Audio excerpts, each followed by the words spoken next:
Ya, selamat malam. Mengapa dana otonomi khusus Papua Tengah belum bisa dicairkan?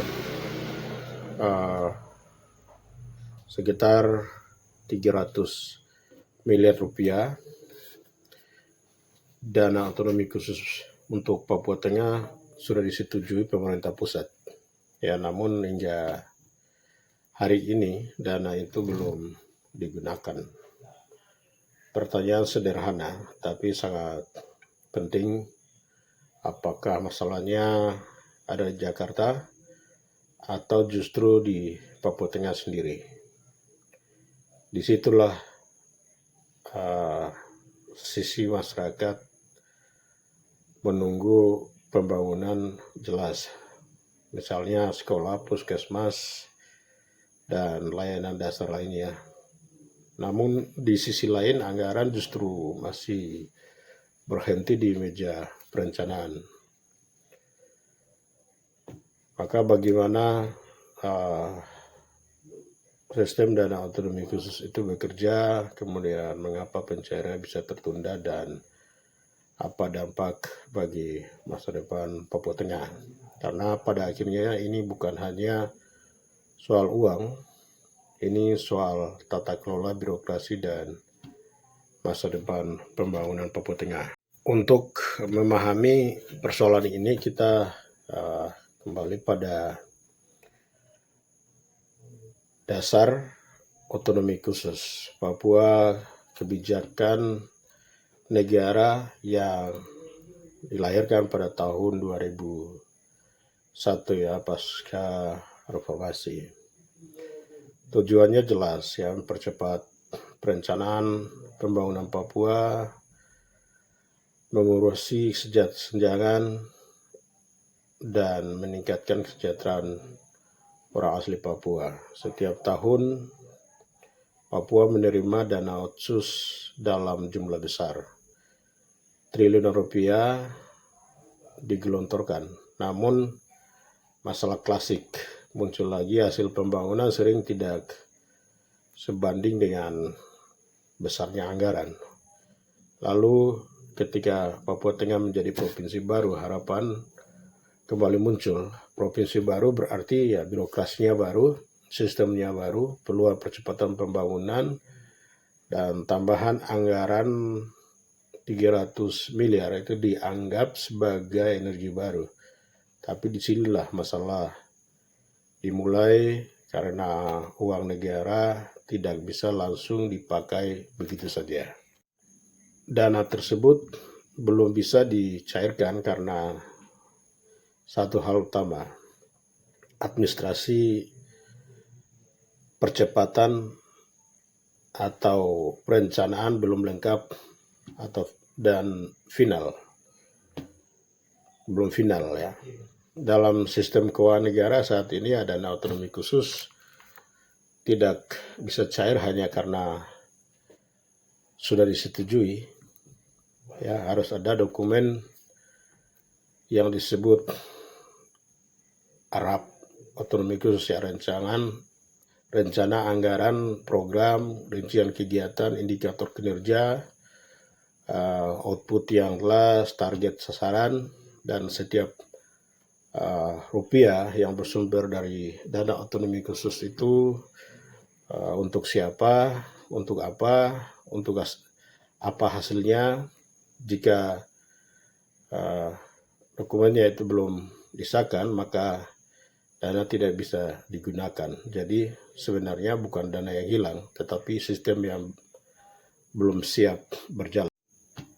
Dulu pendekatan otsus lebih longgar ya. Daerah menerima dana lalu mengelola sendiri. Namun sekarang pemerintah pusat mulai mengubah pendekatan. Dana otsus tidak lagi hanya dikirim, tetapi harus berbasis kinerja, berbasis data, berbasis pada hasil. Artinya kalau tidak ada rencana yang jelas, dana tidak akan cair. Nah, ini adalah bentuk kontrol baru negara terhadap efektivitas anggaran. Tujuannya baik, agar tidak dapat pemborosan dan salah sasaran, namun konsekuensinya juga besar. Daerah harus siap secara teknis.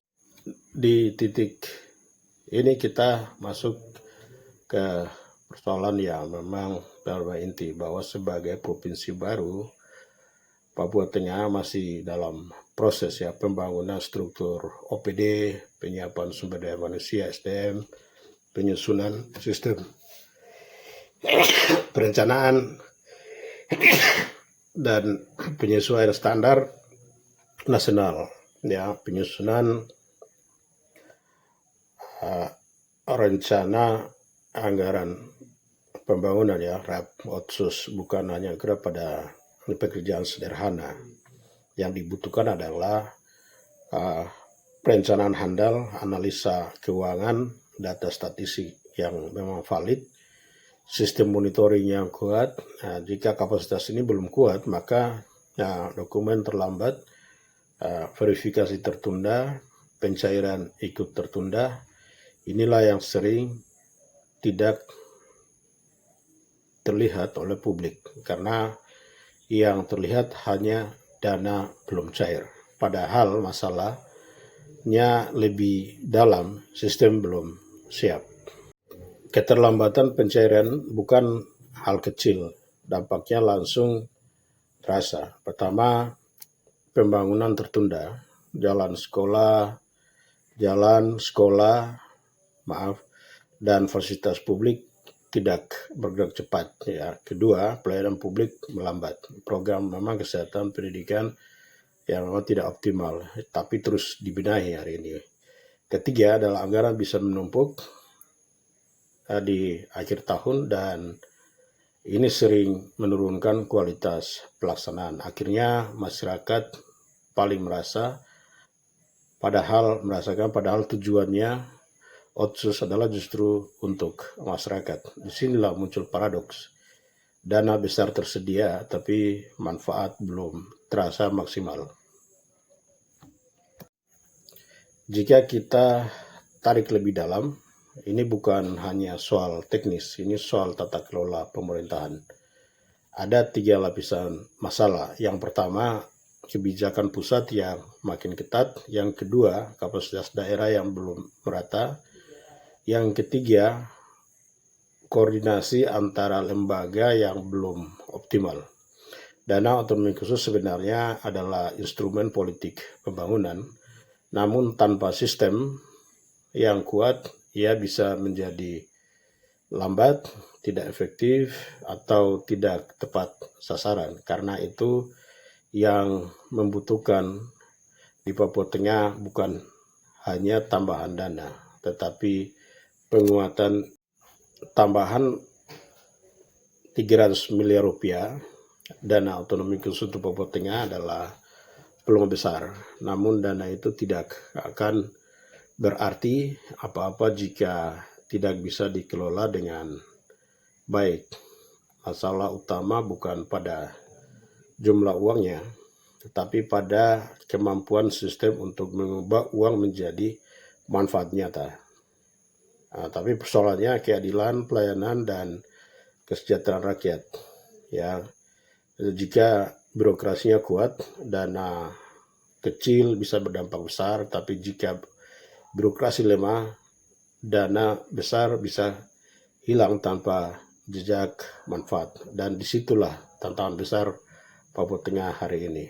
Dan pada akhirnya saya ingin menutup bahwa bukan sebenarnya seberapa besar dana yang kita miliki di Papua Tengah, tetapi seberapa mampu mengelolanya untuk kepentingan dan kesejahteraan rakyat.